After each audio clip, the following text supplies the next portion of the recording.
okay? Yeah. Let's try fun and exciting things. Okay. So when I get the go, I'll start. I don't think I got the go yet. Oh, I got the go. Okay. Let me set my little timer here just because I don't really want to. Okay. So, is anyone here not here to talk about video games? Nope. So yeah, my name is Katrina, Rodzon, or Katie, more informally. And what I'm going to talk to you about, it's called How Portal Can Change Your Security Forever. But in the course of making this talk, it expanded into much more. It's literally how video games can be used to change whatever behavior you want. This can be everything from changing security, so things like training, really applying these type of techniques to training programs, whatever this might be. This can be how to create a good team, things that you do to keep your team engaged, keep them challenged, and keep them constantly doing good work. As well as, let's say that you have your own personal thing. You could be a bug bounty hunter, and you want to know how to employ things that you see in games to keep yourself going, to keep yourself challenged. And this is all about that. So it really expanded into more than just Portal and just security, specifically the idea of awareness. But it should be fun. Throughout the course of this talk, I don't know if any of you guys saw on Twitter, there's a whole bunch of different games, and I'll ask you questions, and there may or may not be like a Steam gift card or something. Okay, he's excited, and if he's the only one that's excited, then he's going to get it automatically. I am a gamer. Who are you? What is your name? Aramis. Aramis is going to get it unless you guys get excited, so get ready. Get ready for excitement. Almost all my life. Steam? That's pretty exciting. Any game. Any game. Cool. Well, we'll see how this goes. So what are we going to talk about? Games and gamification. I know it's a common misconception that gamification is a buzzword. Is anyone not familiar with the word gamification? Did anyone just walk out of a cave? No? Okay, good. Gamification is used so much. It's a massive buzzword. You pretty much can just throw it out there and people are like, yes, I'm excited. And a lot of people have seen it applied and it's starting to get a bad rap because a lot of people just use a badge. Great, I stuck a badge on it. Or I made it look like a game. But gamification actually goes much farther than that because it employs amazing behavioral theory to get what a game is. And it's the idea of taking the rules and the techniques and the strategy behind making a good video game or making a good game and applying it outside of a video game, outside of a voluntary action. And a lot of this, what we're going to focus on, there's a whole bunch of things involved. There's motivation, there's a wide variety of things, but what we're going to focus on today is the idea of a learning curve, which is this. It's a learning curve. There's entire people that spend their decades of a career looking at that curve. So just absorb it for all it is. It's pretty fun. But so we're going to talk about the learning curve and specifically what it is, how a game fits on it, where the optimal area is for it, and then more importantly, how you manipulate it. Because that's what a video game does. It is created to manipulate this curve. Aren't you excited? Yes. Oh, yeah. There it is. You got some competition. Does anyone know what this game is? Life? That's a board game, guys. Come on. Cute. It's a board game. It's old. I'll start telling you a little bit about it. So this game, pretty cool game. This is actually one of the first screens on it. You're in kind of like a waiting room. And this is one of the first maps that you see. So every journey is a series of choices. The first is to begin the journey. You can understand why I put this here. Well, hopefully. You see what I did there. You see what I did. And what this game does, it's called Antechamber. It's kind of interesting because it's very simple in nature. You are navigating around actually I can show you. You are navigating around a room. Do I have it? No, never mind. We're not going to do that. Let's see if it works. Oh, I might have totally screwed this up. No. Okay, let's go back. Never mind. So you're navigating around a world. And this world, it's not. So anyway, you're navigating around this world, and this happens to be a map that you look about, and it's literally going backwards and forwards, and there's a whole bunch of prompts like this to give you kind of hints at to what you need to do. If you just look at the game, if you're used to really visually stimulating games, it's not at all. A lot of it's black and white. with a few colors in there to give accent. But strangely enough, as you keep playing, you realize it's artistic creativity and the complexity involved. It's about solving a whole bunch of puzzles. It is available on Steam. But what it what it does is it really, once you kind of get into the game and you've understood it, you really do need to have a good understanding of it, because sometimes the way you get through it is you walk forward and then you turn around and you look back again and it's totally different. And if you're not used to the understanding of the game, and if it didn't have a good gamification technique and good behavioral strategy that was employed, you would quit immediately. Because you're like, what am I doing? I'm going forward. Like, you're just literally going in circles until you accidentally turned around and went, oh, this is different. So it's an interesting game. I'll show you a little bit more about it. But that was the first opportunity to get a gift card. But we'll do a couple more of them. It'll be fun. So anyway, video games and the learning curve. In order to understand this, we need to go over the learning curve. So this curve, which is very exciting, I was informed that sideways it looks like something else. I'll let you think about it. Anyway, so the learning curve, what it does is extremely simple. It basically says over time, and in the term of a game, that could be experience, maybe not necessarily just time, it could be the amount of time with a game. You develop a skill. So much so that as time goes on, skill acquisition goes up. And some things to notice about this is that down here, this is where time is going by and you're not seeing much progress. Versus suddenly we have skill acquisition, and the top is when we finally have, look, I've acquired this. If you hang out down here too much, if this gets elongated to where there's a lot of time and no progress, it's too hard, and this happens. They're like, nope, I'm done with this. Dark Souls. What, I mean, think about it. Think of a task, it could be a game. Think of any sort of game that you've shown up in it, or you've gotten to a level to where you spend a lot of time putting time and experience and effort, and you see very little progress. Do you have any examples? Dark Souls. Dark Souls. Anything else? Dark Souls game. Any Dark Souls game. Anything else? What about in training? In your job? Anything? I get some nods. No, nobody's necessarily bold enough. Trying to get a promotion? Thank you so much. There you go. So there's a whole bunch of situations in which case if you spend too much time seeing not a lot of progress, this ends up happening. Nope, I'm out. I'm done. You don't want to live there. A video game that lives there is something like Myst. Remember Myst? Yeah, wasn't it great? When you just drop in, you're like, so what do I do? Do I poke? Like, what is this over here? And you spend a lot of time with no progress. The other one that happens is if you, like, so you think, great, let's get them to the top. But if they're like, if you live up there and you've acquired the skill, you are totally proficient, this happens. You're like, well, that's fun. How exciting. Now with this one, can you think of any training examples where you were just super bored? Most of them. Most of them. What are you talking about? Anyway, but this is that idea that you are above, as far as skill acquisition, maybe you were given something to teach you something you already knew. So you had to sit here and you had to spend time on something you already knew. This happens with tasks. If you approach a game, sometimes games are like this as well. There's a lot of games. For example, maybe you like Frogger, I don't know. But maybe you've already acquired that skill, and therefore, this becomes boring for you. If a video game or a task or anything lives too far in these two extremes, you will lose your audience. You will lose your users. You will lose everybody.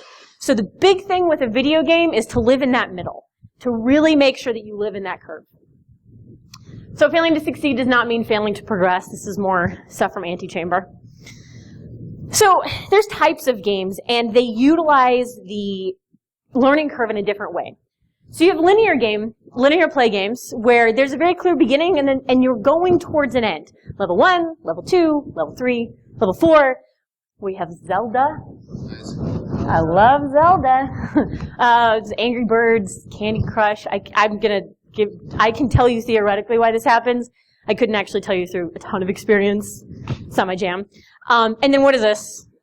Well, I don't know. You tell me. Portal 2 exists.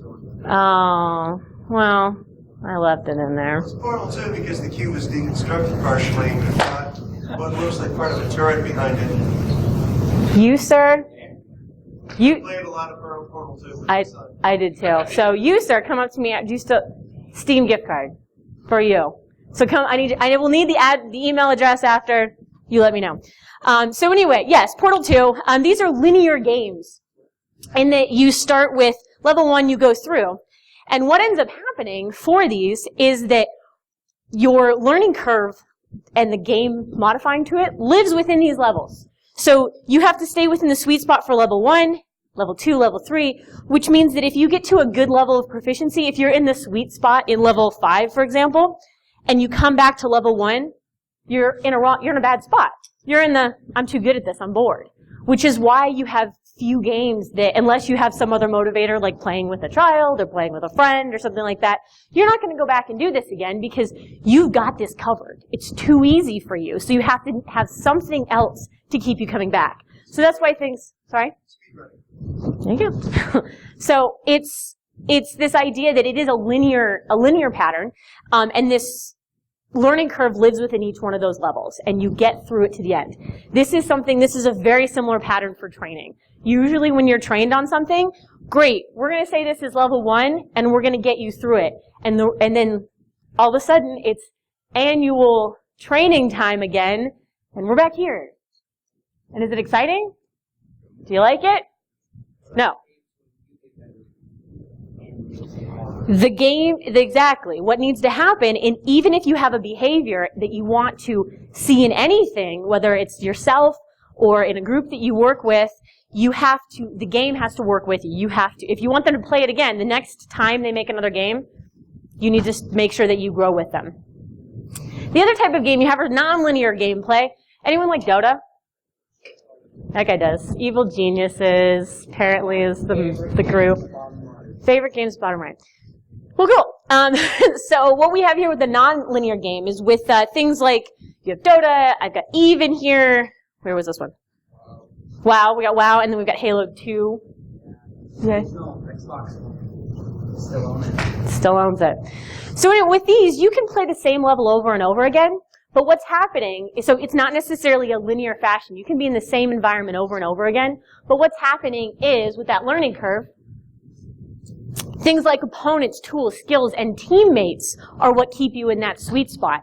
You get team members and you grow together to be better. You have opponents you are matched, like in Dota. Mr. Haddix over here is a friend of mine, and he's kind of a Dota player a little bit. And he has given me my little crash course in it, and I watched some of the International, that's what they're calling it, TI 2015 apparently. So I got to watch that last night. You're all very impressed. So you get, but it's really cool to see because you have your team and you have your skill level, and you are matched appropriately with opponents that have a similar skill level, and that's where you stay within here. Things like when the idea of playing campaigns for things like Halo, when you matched yourself, that was a big danger because you could match yourself with a whole bunch of, like suddenly this super expert could come into your game and completely annihilate you. And it was really upsetting. Or you could go and hang out with a whole bunch of noobs, not as much fun. So with games now, they're really focusing on trying to match opponents and teammates together to make sure that happens. And then also giving you skills and tools in your environment, which we'll go over a little bit more on how you manipulate these to make the task more difficult or less difficult and live within here. This occurs in security and in behavior in general. What we're seeing a lot of is things like CTFs, where it's a constant repeated interaction, and we're trying to create an environment, we're trying to create a team, we're trying to pair, we're trying to give tools to create engagement and to create behavior. This also, we're starting to see this across different types of companies, and again, we'll go over to this a little bit more. Different types of companies creating teams and then circulating them. Being like, you don't always get to work on the same project with each other. I know that sometimes that can be kind of a bummer in the moment, because you're like, oh, I've got my friends, like, I've got my comfort zone, I do this thing. But switching it up like that really helps to increase that engagement and really helps to keep people within that zone. But we'll talk about it a little bit more. So, with that, we have different types of learning curves. This one happens to be a steep learning curve, which simply means you spend some time and then suddenly you've got it. It's not a slow progression. You spend a shorter period of time, but you might have some more time where you don't see as much progress, and therefore people call this difficult. You suddenly are like, I don't see progress, and then you have it. And now you're a lot more proficient, and you see your skill level rise significantly. What are some, thinking on games, what are some examples of games that you think, no wrong answers, could be a steep learning curve or difficult? What? Queue up, okay. Any first-person shooter, typically, once you get the skill down. So any first-person shooter, okay. Anything else? Minecraft. Once you learn, you figure out muscle memory. There's a whole bunch. Anything else? You guys in the back? They're trying to hide from me. I can walk. I'm not tied to this. I'm in heels, but I can walk. It's the talent. Really, any games that have very basic muscle memory control. Yeah, a lot of controls. For example, okay, I've heard Kerbal and I've heard Kerbal, so don't shoot me. The Kerbal Space Program. I hear it's an extreme learning curve, and a big part of it is, like you're saying, it's the buttons. You have to figure out these buttons and how to coordinate with them. And once you do, once you've figured out how to play this game, you suddenly, oh great, I've got it. And then you have, what is this? League of Legends. That's League of Legends. This is Dota. And then what's up here? Eve, absolutely. So these are all games that I actually, so first I found these ones, and then I went to just see if the internet agreed with me. And all three of these were considered top 5 steepest learning curve games. But worth it. Steep learning curve and worth it, which is a big part of it. You need to make sure that what you're doing is worth it. In your everyday life, you will encounter things that have a steep learning curve, and we will eventually talk about how to make this steep learning curve worth it. That's how we'll end up manipulating it. So with this is a shallow learning curve, and kind of get it? And the idea that over time you see skill progression, but it's slower. So you're going to see progression and see skill acquisition quicker, but it's going to take longer to get that skill. What kind of stuff do you think, what kind of games would be this way? Legends of Zelda. Ew. Sorry, I'm really excited. Do you say chess? Sweet, chess. Yeah, chess is good. What else? Flappy Bird. What else? You guys all just said stuff. It was good. Dark Souls. Good? This kind of stuff. Mario Kart, Super Smash Brothers, Angry Birds. Shallow learning curve, where you see progress relatively quickly, but it takes some time to get through it. Sometimes the progress is so slow that you don't realize you've acquired the skill until you go back and try to do something that's at a lower skill level than you are at. And you're like, oh, I got really good at this. This is what I mean. Wax on, wax off. Yeah. There you go. So, perfect example in real life. So, this occurs a lot in a lot of management techniques. We'll take this and try to effectively, slowly acquire their skill up. Really just, you see a lot of progress, you can reward along the way, it's not as frustrating, and then suddenly you're like, good job. Street Fighter's good one. You have acquired the skill. Good job, let's move you on. So, shallow learning curve is one of the other ones. What's this? Super Hexagon? It's a trippy game. I want to show you the video. If I have time later, I will. Yeah, what you have to do is this little triangle here. You have to make sure it doesn't hit anything, which means you have to move it around to where it's in the appropriate thing. But anyway, do you think, well, okay, there's not as much with it. What is this? GoldenEye. Is this a steeper or shallow learning curve in your opinion? Shallow? Yeah, it's a shallow learning curve. Slow and steady. I dug the karate chop. Okay. The final thing I want to talk about a learning curve is the idea of intellectual complexity. And this is probably where a lot of you will be like, I do understand or I don't understand, because it probably falls within something that you're not used to. So, time fillers, things like Candy Crush. This is a very low level of intellectual complexity, okay? Not saying that you're dumb if you play the game. So let's just say that right now. Somebody else said you kind of are, but I did not say that. So we have Candy Crush. It's a time filler, and what I mean by time filler, it means that you literally can pull it up on your phone when you have 5 seconds. Nothing dies in the game if you stop at all. There's no real ramification for you pausing. It's just, can I do this for a second? You can even be half listening to the person that's talking to you. I've gotten a lot of trouble with time fillers. Are you listening to me? Yeah, I am. Oh, man. Oh. And you get caught. So what do?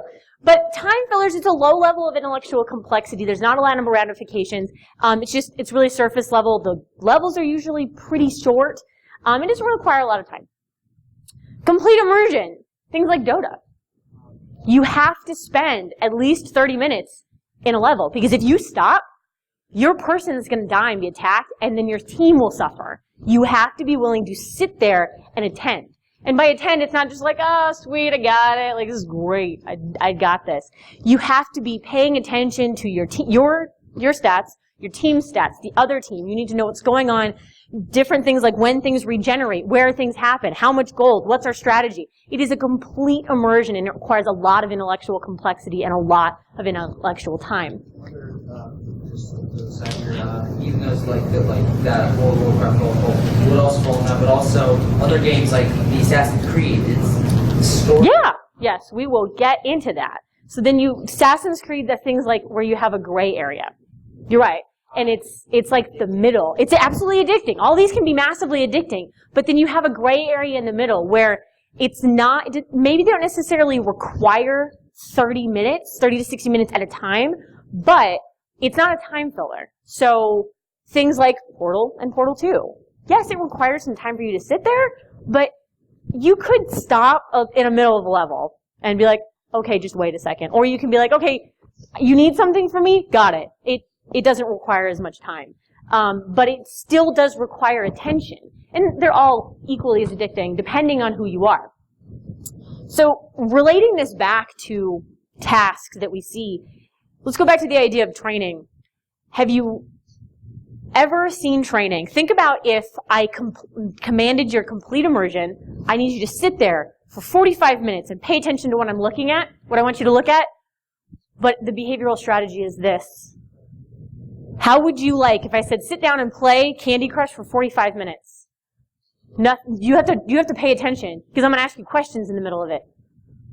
How'd you feel about it? You guys are all very excited. Yeah? So I should just go make some training. That is a very, very common mistake that you see in training, or in just general tasks, where you're demanding complete immersion, but whether it be through intellectual complexity, sophistication, skill level, whatever it might be, you do not properly understand your audience. You have asked them for that and required that, usually by demand of their job or a team coercion, but you've designed this. And that's where a lot of things falter. So you have to understand, really, when you're trying to change behavior and trying to use gamification, you have to understand your audience. You need to know the behaviors that you want to change. So I want to do this one particular behavior, and you need to know where it falls on this curve. Am I dealing with complete immersion? Great. That means those complete immersion games, they get some good following. It's hard to make them, because they're not just sit and we're good. Things like Candy Crush, people just make them, and then just go. They just need to make more levels. More time that's put into games. Basically, the more love that's put into it. It's not a more love thing. There's a lot of love that's put into this game. It really is a matter of about 80% of your games and 80% of your behaviors are going to fall within these two that you see in everyday life. It's the idea of a time filler or a gray area. It's just a different strategy. You have very few video game companies that are here, here, and here. Like Dota. Sorry, Jason's going to get pointed out. What other games does Dota make? The company that makes Dota? Valve. They make Portal? Okay, so that actually goes in the gray area, so they jump over, which is off. So they make Half-Life, Counter-Strike, Team Fortress. That's a lot of here, which is very interesting, because that means that they focus here, but again, Portal's a gray area. But they have their complete immersion with Dota. Absolutely. So he just pointed out the idea that they probably made more money with Portal. And the reason for it is that you have far more people that live here than there. You have a lower attrition rate with this, because once you can get people in a complete immersion state, that's where they're going to stay forever. How long have you played Dota? 10 years, as long as it's been out. 10 years. That's a long time. He's a smart guy. So complete immersion, when you have a complete immersion behaviors, that is a fully ingrained, it's intrinsically motivating. It's something that you put forth a lot of effort in, and it's hard to kick it. To be perfectly honest, it's similar to a, behaviorally speaking, it's similar to a drug addiction. All the components that are involved, it's hard to kick because it's because of all the things you put into it. But it's, to be quite, like, it's amazing to see it in action. Like, part of the reason I was really enjoying watching this Dota tournament is because you can see all the components coming together to be like, oh my gosh, this is really complicated. And there's no joke, once you actually acquire this skill, you would not stop. Because you have to, you have intellectual, you have intrinsic buy-in, which if you can get intrinsic buy-in on any sort of task, then that's amazing. Think of some of the stuff you do personally on your own. How many of you love your job? Let's kick it back. Okay, you don't love your job. Do you love it because of the money, or do you love it because of what you're doing? Because it's fun. You love it because it's fun. That is an intrinsic motivator. So if the things get tough at work, is it a little easier to get through because it's fun? When you have a hard time? A little bit? So it's got some head nods. And that's what an intrinsic motivation, which is where complete immersion comes into place. These are behaviors that are very much ingrained in intrinsic motivation. If you can get a behavior, whether it's personal, on your team, tied to an intrinsic motivator, it's fun, it's morally satisfying, it makes me feel safe, whatever it might be, those things are hard to kick. Just because it's intrinsic and it's there. What? There you go. Extrinsic motivators are much easier to kick. Those are a different story. So anyway. When I looked at the reason why it was for League of Legends is because it basically looks almost identical. It's almost identical. It's almost identical. The map is the Yeah, same. League of Legends is a spin-off from Dota. Oh. Yeah. By different I'm sorry. There you go. It's a slight spin-off. I've been told that it's back to the steep and the shallow. Dota has an extremely steep learning curve, so there's the answer. League of Legends, they have flattened out the learning curve a little bit more to make it more popular, for more people to be to acquire it, because Dota can be quite challenging, and you can spend a lot of time just getting hammered and seeing no progress, whereas League of Legends has flattened it out a little bit. They've manipulated that learning curve to make more money, which is the way it works. So, with this, we have the shallow curve and the steep learning curve. The shallow learning curve, which one of these three do you think it is more suited to? Well, if you were a game company, you said, I can only pick one. Which one?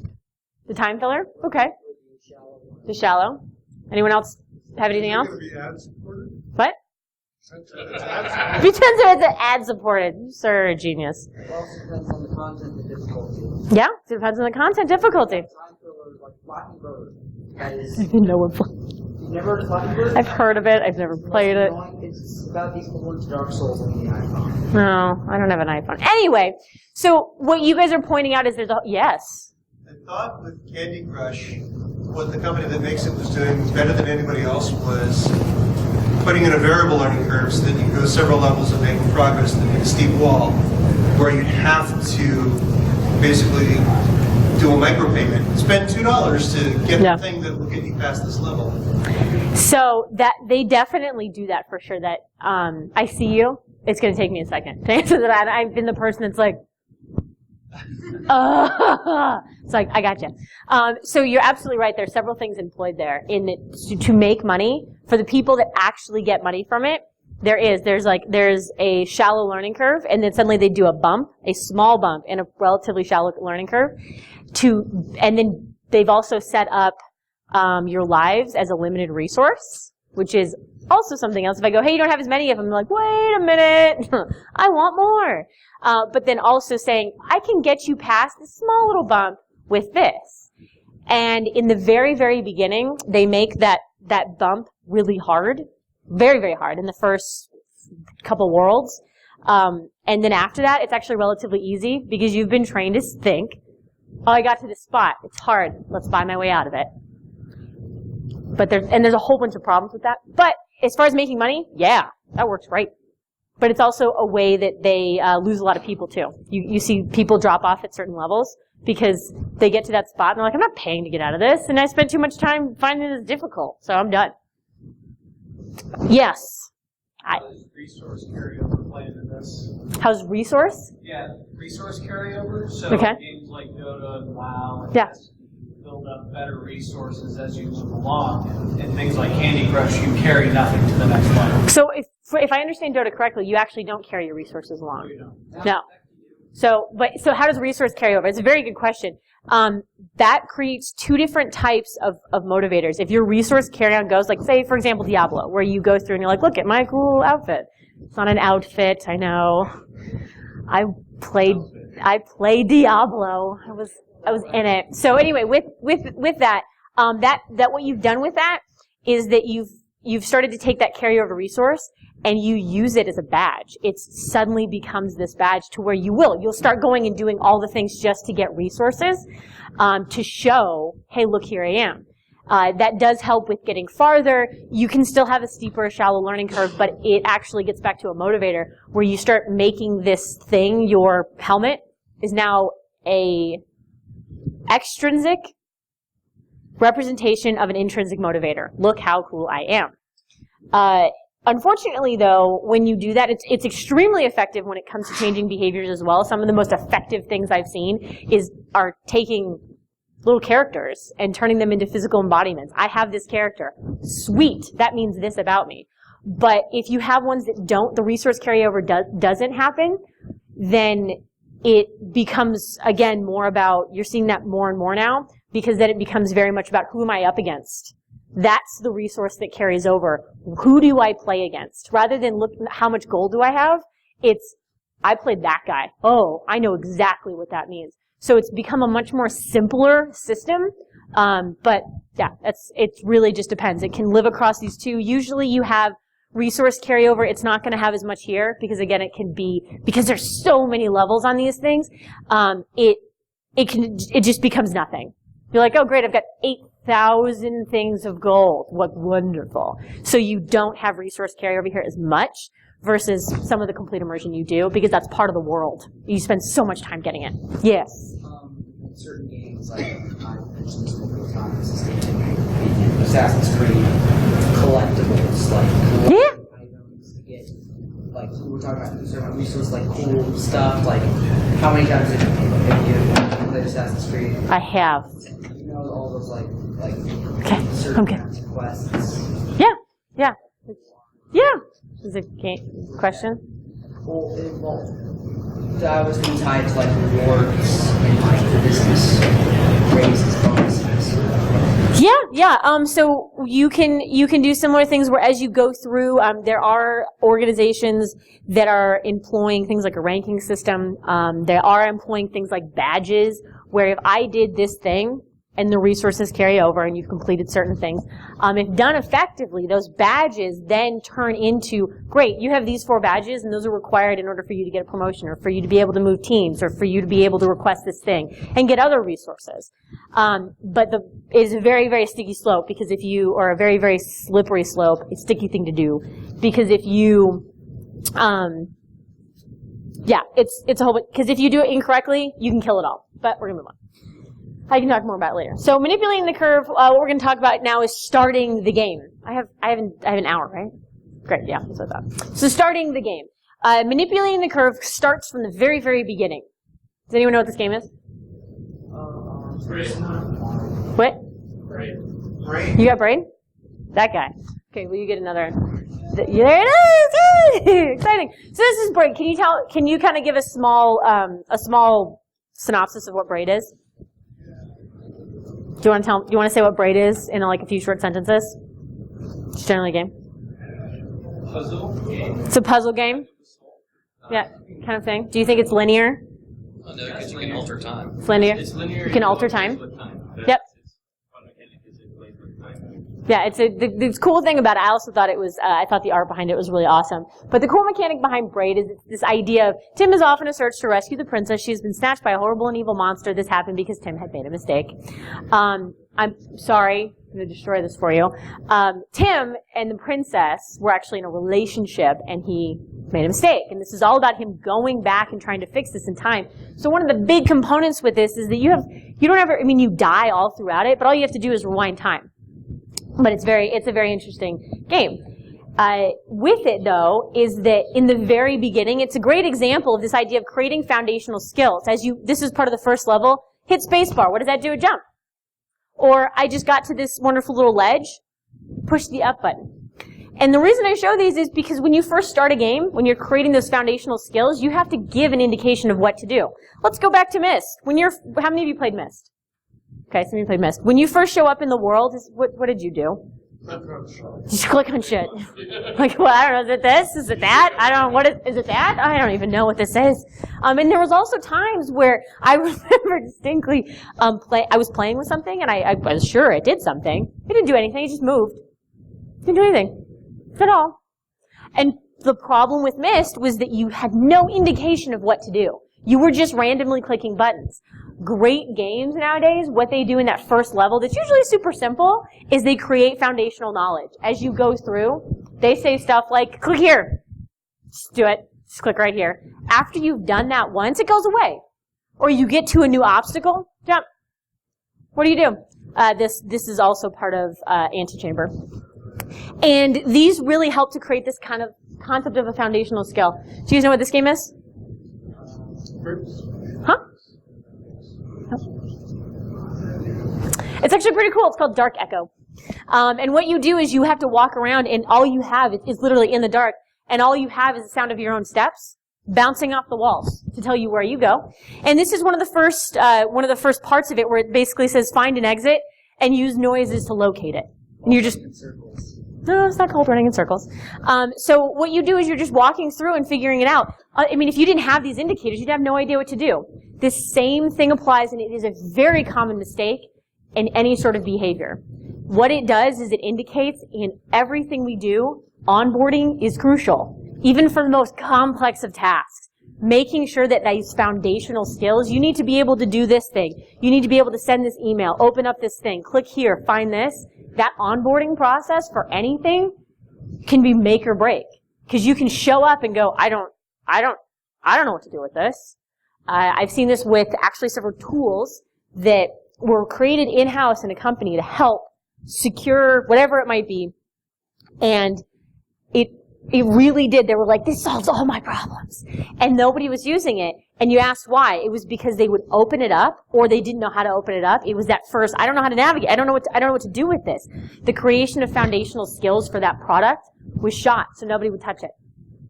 It's a huge part of, so that very first part of a game, even if you're like, oh, it's just that first initial area, it is really one of the crucial things about anyone even starting a game.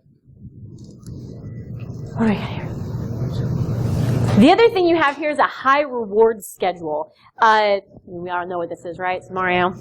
I love this game. We're going to go on a slight tangent. I was recently talking to somebody that wasn't born in the 80s, and I said, oh man, Super Mario Brothers. And they're like, yeah, it was super sweet on Nintendo 64. I was like, oh, but I remember it on Super Nintendo when it just went left to right. That I felt so old. Anyway, but it's fine. Details. So with this is the first level. Like, this is the first 2 seconds.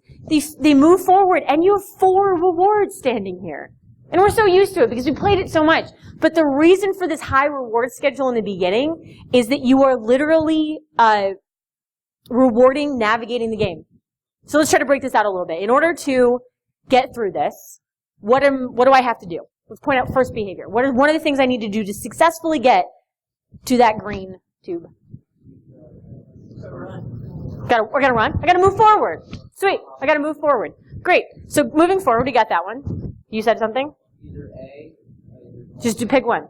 You can jump and hit that box. You can jump and hit the box. Sweet. Now I know what this does. It gives me points. I just rewarded you. Awesome. That means I'm gonna want to hit those too. What else do you have to do? Kill all the Goombas. You gotta kill all of them.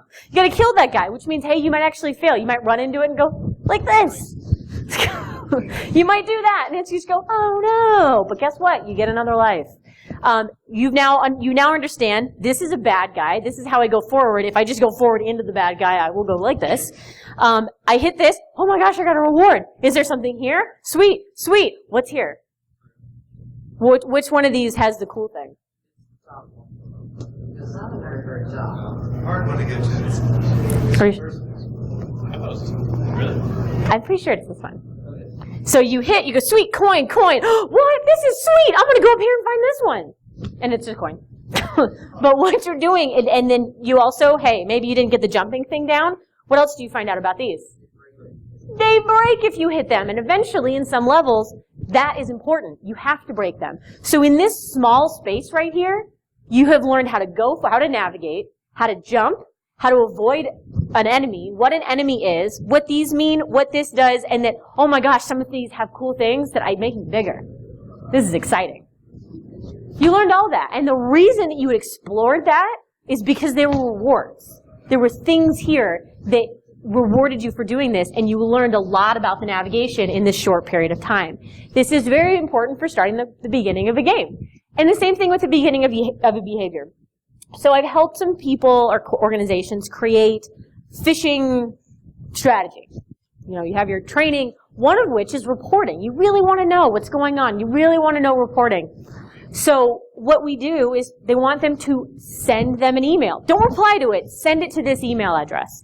And one of the things that I found that is massively successful for this and getting this behavior to actually go, they know how to send an email, is you send an autoresponder to go, I got it, and I thank you for that. I appreciate you sending this, getting this to me. Why do you think that that's effective? They can even know it's an autoresponder. They just got an email. Why do you think it's effective? Why does it reward your? It rewards your behavior. So you said somebody's what? Somebody's watching. Somebody's watching it. You didn't just go into random space. You're just like, I sent it, and even if you know it's an autoresponder, it rewards it even just a little bit. And you know, somebody heard me. Something similar. How do you, this actually, Amazon does this too. Can you guess where it is? Amazon employs the same tactic of rewarding you. When you make a purchase, where do you think it is? Any ideas? In your list of orders, okay. And an email confirmation. You get an email that says, hey, I got it. Here's other stuff you can buy. And here's other stuff you can buy. But strangely enough, I've seen so many people, they go, great, Amazon, Amazon, Amazon. Great, I submitted it. I got your order. And they go straight to their email to see the confirmation that not that their order's been shipped, but that it was acquired. It's rewarding because you know somebody heard me and I have confirmation of it. Same thing happens with flights. I've heard so many people go, oh my gosh, I didn't get my confirmation email. Did you look in your spam folder? Did you turn it on and off again? Stuff like that.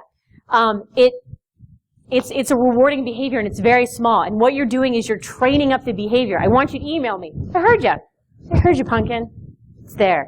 What are some other examples for more complex tasks where, like, you see more frequent rewards in the beginning? What kind of examples can you think of?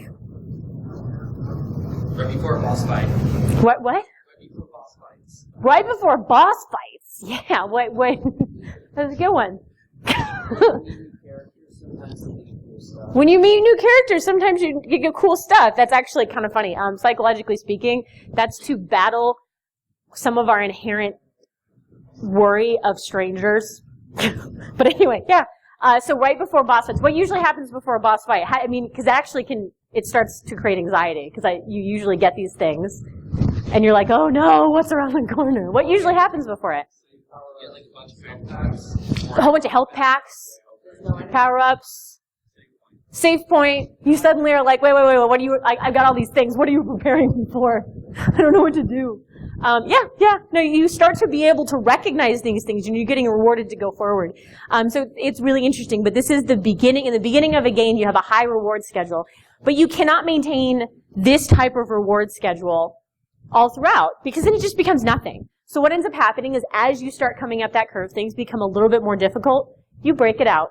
You now go, I need you to put forth more effort and more time to get more rewards. And that is another talk in itself, but that reward schedule is amazing because if set up correctly, that's how Candy Crush and things like Pop Games, that's what they mastered, was the ability to space out rewards effectively.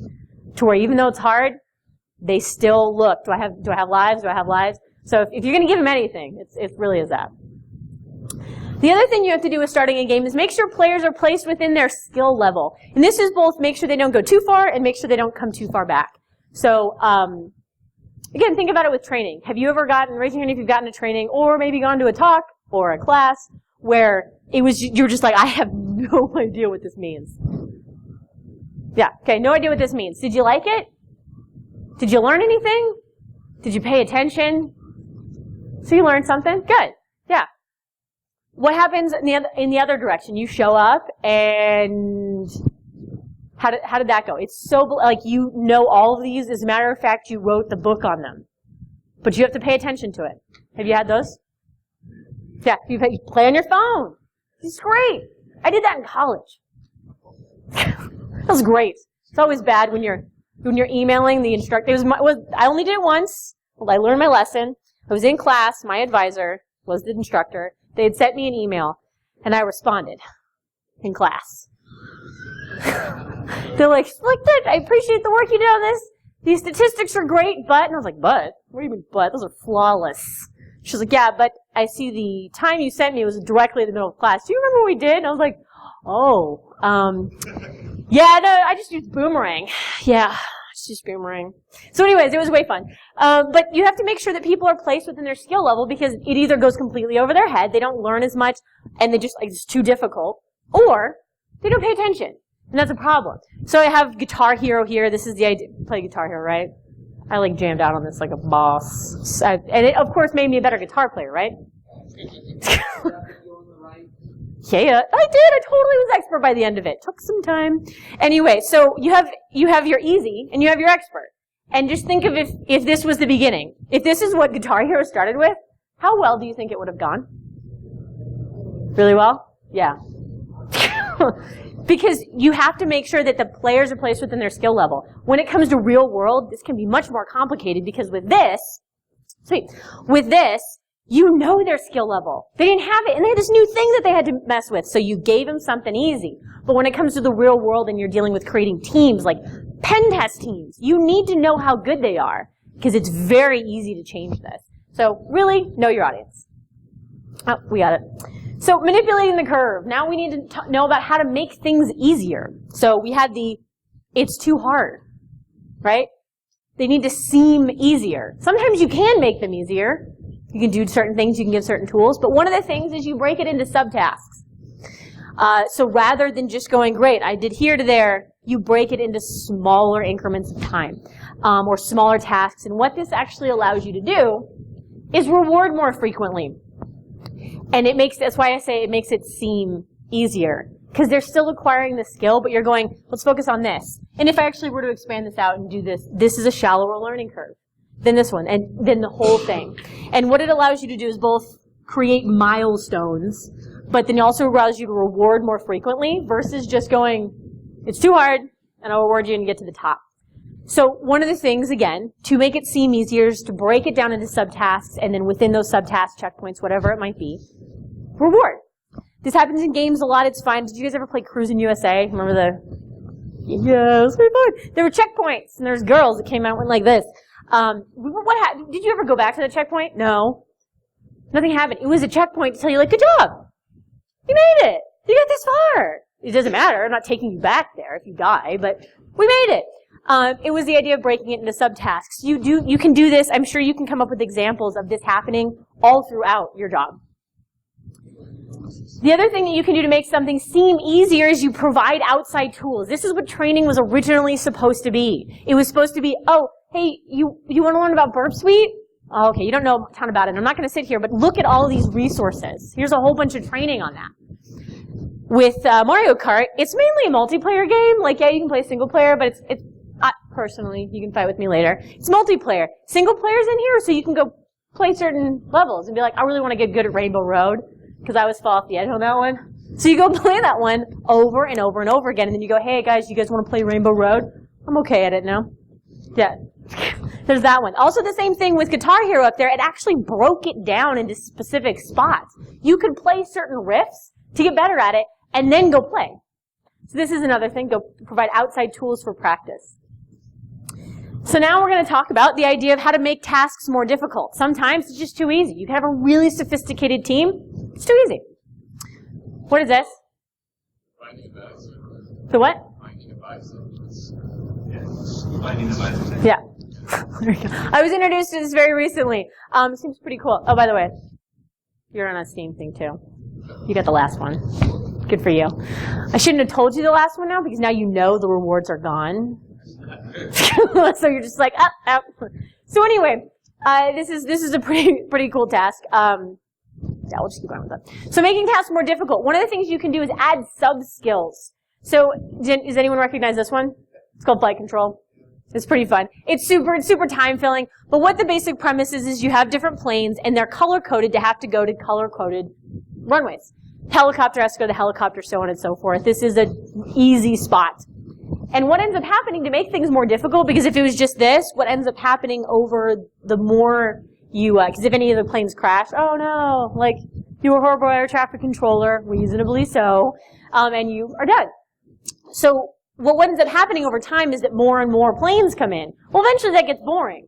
So rather than just being like, oh, let's just change it completely, you start adding sub-skills. Now we're going to add different runways. You have to employ different techniques. There's wind and the idea of volume all come together to, you have to complete this task. And then eventually it just turns into a cluster and you're like, oh, what's going on? It was really funny. What the most hilarious thing about, well, I thought it was hilarious. A friend of mine is a pilot, like a commercial pilot.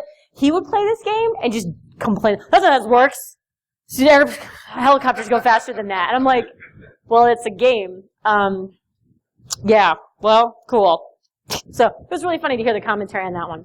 So add sub-skills onto current skills to make things more difficult. And you see this a lot with teams where rather than just going, I learned these tasks, you have to learn a basic, and then you have to add on to it and kind of integrate into it, and then you have to keep going. And those are those complex tasks. You also probably do it personally. If you're progressing farther and farther, you don't just go, oh, good, I achieved the skill.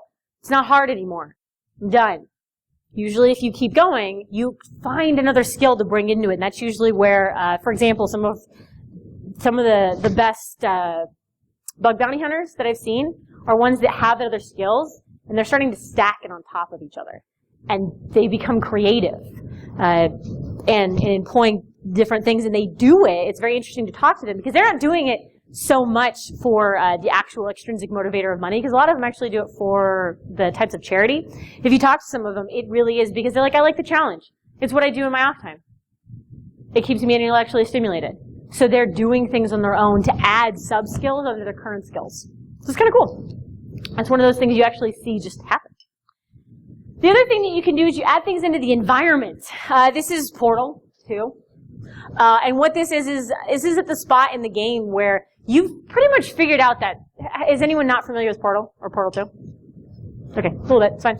What you have is this cool gun, and you make holes in the wall, essentially, that you can walk through. It's pretty cool. So if I put a hole there and over there, if I walk through it, I'm going to come through this other hole. So the game progressively makes it more difficult by having to put things different places and then having to employ strategy of moving it to different spots. But by the time that you're pretty proficient at it, it suddenly adds something to the environment, a goop of some sort. Some of them make it slippery, some of them make it bounce. And now not only do you have to do this skill, but you have to use this skill with the goop. And once you've perfected this, I think this is the slippery one and the green one is the bouncy one, or the purple one's the bouncy one, or the orange one. There you go. Because you're like, orange, it's orange, Katie. Sweet. Yeah. There you go. So anyway, so once you've pretty much mastered this one, then all of a sudden we introduce the other one. And the interesting thing about it is that you will have them in isolation for just a little bit until you've gotten it down quicker, and then they mash them together. Like, do them in conjunction with each other. So you start adding things into the environment. And the next thing you do is you start adding elements for complexity, not just environment, but for example, like when you played GoldenEye. So this isn't just a bad picture, it's because this is how GoldenEye looked. I kept trying to find more pictures, and I was like, oh, this is actually pretty bad. This just waited. Cool. So what this is remember suddenly the grenade launcher, you got access to the grenade launcher. It added a complexity because you can just be like, oh, I got shot. I'm gonna run. It's like, oh no, I'm just dead. Good. Now I have to keep track of that. So that's when you started, a lot of people started paying attention to what everyone else had and knowing where they were so that you knew if you were in the line of fire, if they could get you. So you start becoming more complex. You get tools that make things harder. So, in conclusion, yay. So it's this concept of beyond the badge. When you're when you're taking all this idea of a game and applying it to the world, you want to keep your target audience in mind. You want to know the behavior that you're interested in. Is it linear? Is it repetitive? 80% of training needs to be either a time filler or in the gray area design. Onboarding is amazing. You've just a variety of different things, but you use all of these different types of gamification techniques to prevent that. It's really what it is. Because if you can effectively employ these, you can improve your own performance. You can decide, I'm bored at my job. I'm really irritated. What do I need to do to make this better? That means you've gotten to the top. That's when people usually start seeking out other things, other tasks, other skills. They start learning on their own to make it more complex. If you're creating a team, how do you engage them the most? You have switching teams around to encourage learning and engagement, it's amazing things to do. You see a lot of these types of things. Providing outside resources and making sure that they're the most effective, big one as well. And this is another one if you have more interest at some point. Extrinsic versus intrinsic motivators. Money, you'll lose it quickly, and it doesn't have as much power as an intrinsic one, which really very much lives within these. So if you can accurately go beyond just badges and employ gamification techniques and how they become so addicting, you can prevent crying a lot. So thanks, guys.